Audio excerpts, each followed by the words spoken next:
Hello दोस्तों, कैसे हैं आप सब। उम्मीद करते हैं सभी अच्छे होंगे। सभी दोस्तों से निवेदन है कि हमारे YouTube चैनल दर्पण ज्ञान YouTube चैनल को सब्सक्राइब कर लें ताकि हमारी हर वीडियो का नोटिफिकेशन पहुंचता रहे, क्योंकि आपका एक सब्सक्राइब करना हमारे लिए बहुत महत्वपूर्ण रखता है। दोस्तों, हमारे YouTube चैनल पर प्रतिदिन एक नई ज्ञानवर्धक वीडियो जैसे धार्मिक व ज्ञानवर्धक कहानी, धार्मिक शास्त्र, पुराणों से प्रेरणा वाली संबंधित वीडियो आती है। अतः आपसे हमें उम्मीद है कि हमारी प्रत्येक वीडियो को जरूर पसंद आएगी। इसीलिए हमारी वीडियो को लाइक करें और दूसरों को शेयर अवश्य कर देना। चलिए दोस्तों, आज की कहानी शुरू करते हैं। प्रिय दर्शकों, जो इस कहानी को अंत तक सुन लेंगे, मन लगा के सुन लेंगे, तो उनके सारे काम सफल हो जाएंगे। बहुत ही जानकारी वाली कहानी है, बहुत ही मन को मोह लेने वाली कहानी है।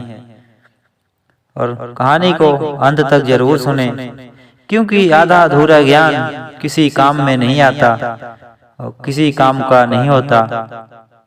तो कहानी ध्यान से सुने, मन मुग्ध होकर सुने। चलिए आगे बढ़ते हैं।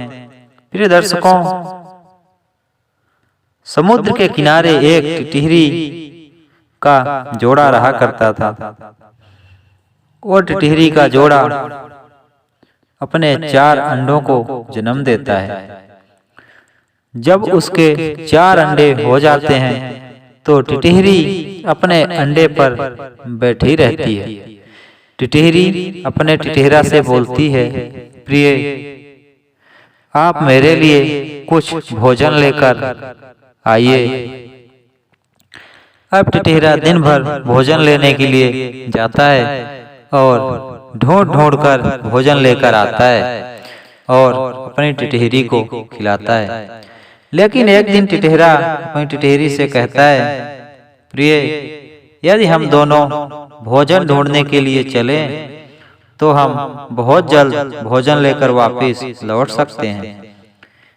इसलिए यदि मैं अकेला गया, आप अंडे में बैठी रहती हो, हमें जितना भोजन चाहिए उतना नहीं मिल पाता, क्योंकि मैं अकेला भोजन ढूंढता हूँ, फिर अपना भी पेट भरता हूँ और तुम्हें भी लाके खिलाता हूँ। आधा समय मेरा आने जाने में ही चला जाता है। यदि हम दोनों चलेंगे भोजन के लिए तो हम जल्दी भोजन करके लेके लौट आएंगे। टिटहरा की ये बात टिटहरी को बहुत पसंद आती है, लेकिन टिटहरी कहती है, प्रिय, एक दिक्कत है। टिटहरा बोलता है, बताओ प्रिय। टिटहरी कहती है, यदि हम अपने अंडे ऐसे छोड़कर जाएंगे तो कोई भी उन्हें तोड़ सकता है, उनको नुकसान पहुंचा सकता है। बस यही एक चिंता है मुझे जो सताए जा रही है। तब टिटहरा टिटहरी से कहता है कि हमारे अंडे मिट्टी कलर के होते हैं, पत्थर जैसे दिखाई देते हैं, इसीलिए किसी को पता नहीं चलेगा और कोई इनको नुकसान नहीं पहुंचाएगा। टिटहरा कहता है, तुम बिना टेंशन के चलो और दोनों भोजन ढूंढने चले जाते हैं। दोनों पति पत्नी भोजन ढूंढने लग जाते हैं और भोजन कर लेते हैं। उसके बाद टिटहरा बोलता है, चलो प्रिय, अब वापस चलते हैं अपने अंडों के पास। और जब दोनों अंडों के पास आते हैं तो देखते हैं कि वहां अंडे नहीं थे।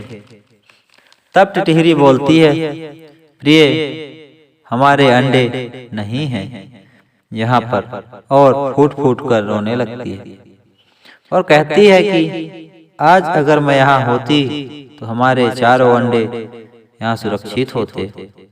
हमारे कुछ दिन बाद छोटे छोटे बच्चे होते, सुंदर सुंदर, सब एक ही पल में नष्ट हो गया। और टिटहरी रोते हुए खड़ी रहती है।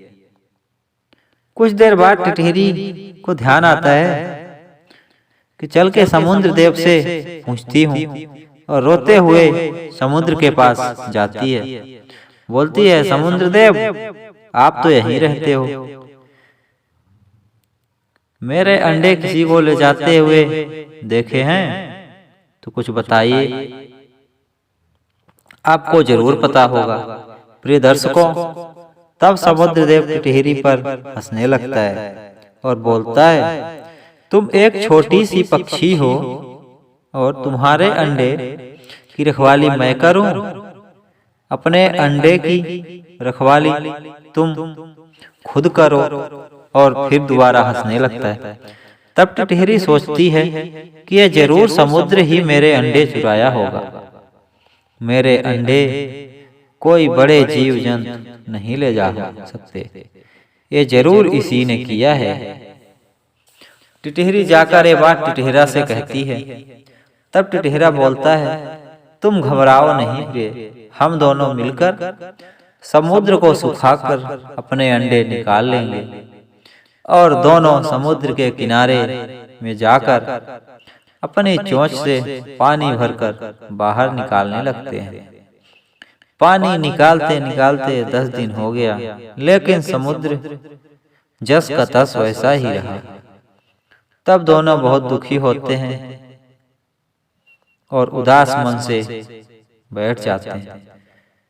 प्रिय दर्शकों, टिटहरी बोलती है, टिटहरा तुम घबराओ नहीं, एक दिन जरूर हम इसको सुखा देंगे। और दोनों फिर से लग जाते हैं। जब इनका दोनों का इतना आत्मविश्वास देखकर श्री हरि विष्णु भगवान उनके पास आते हैं और बोलते हैं कि तुम्हारी मेहनत और लगन देखकर मैं बहुत प्रसन्न हुआ, मांगो क्या चाहिए। तब टिटहरी बोलती है, प्रभु हमें बस हमारे अंडे चाहिए। तब भगवान समुद्र को बोलते हैं, समुद्र देव आप पीछे हट जाओ या इनके अंडे वापस लौटा दो। श्री हरि विष्णु जी की बात सुनने के बाद समुद्र पीछे हट जाता है और अंडे मिल जाते हैं। जब अंडों को समुद्र से बाहर निकालते हैं तो उनका रंग समुद्र जैसा हो जाता है और बहुत कठोर हो जाते हैं। उनकी चोंच से अंडे नहीं टूटते, वो बार बार चोंच मारते हैं, उसके बाद भी वो नहीं टूटते। तब दोनों उड़ते उड़ते श्री हरि विष्णु भगवान के पास दोबारा जाते हैं और अपनी परेशानी बताते हैं। तब भगवान ने उनको एक पत्थर दिया और बोलते हैं कि ये पारस पत्थर है, ये जिसके पास रहता है वो बहुत ही धनवान होता है। टिटहरी पत्थर को ले जाकर अपने अंडों में छुआती है और अंडे टूट जाते हैं। उनसे छोटे छोटे सुंदर सुंदर नन्हे बच्चे बाहर आ जाते हैं। उसके बाद टिटहरी सोचती है कि इस पत्थर का थोड़ा सा भाग मैं अपने पास रख लेती हूँ, ताकि दोबारा जब भी अंडे दूंगी तो इसको छुआकर आसानी से उन्हें तोड़ लूंगी। और पत्थर का छोटा सा टुकड़ा अपने पास रख लेती है।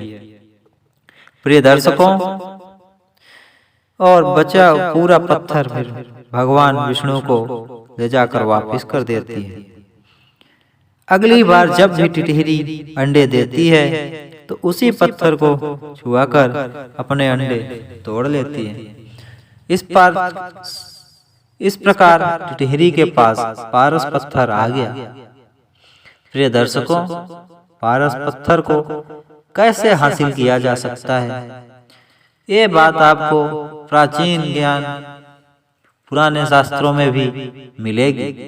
टिटहरी जब अंडे देती है तो 15 दिन बाद टिटहरी अपने घोंसले में पारस पत्थर लाकर रखती है। टिटहरी के अंडे लगभग 20 दिन में पक जाते हैं और टिटहरी के घोंसले में जितने भी कंकड़ पत्थर हो सबको लोहे से छुआ कर देखना चाहिए, पारस पत्थर वहां जरूर मिलेगा। तो प्रिय दर्शकों, यही है टिटहिरी और पारस पत्थर की कहानी। कहानी कैसी लगी प्रिय दर्शकों जरूर बताना। अगर कहानी पसंद आई हो तो चैनल को सब्सक्राइब कर देना, लाइक कर देना और अपने परिवारजनों मित्रों को शेयर जरूर करना। धन्यवाद दोस्तों।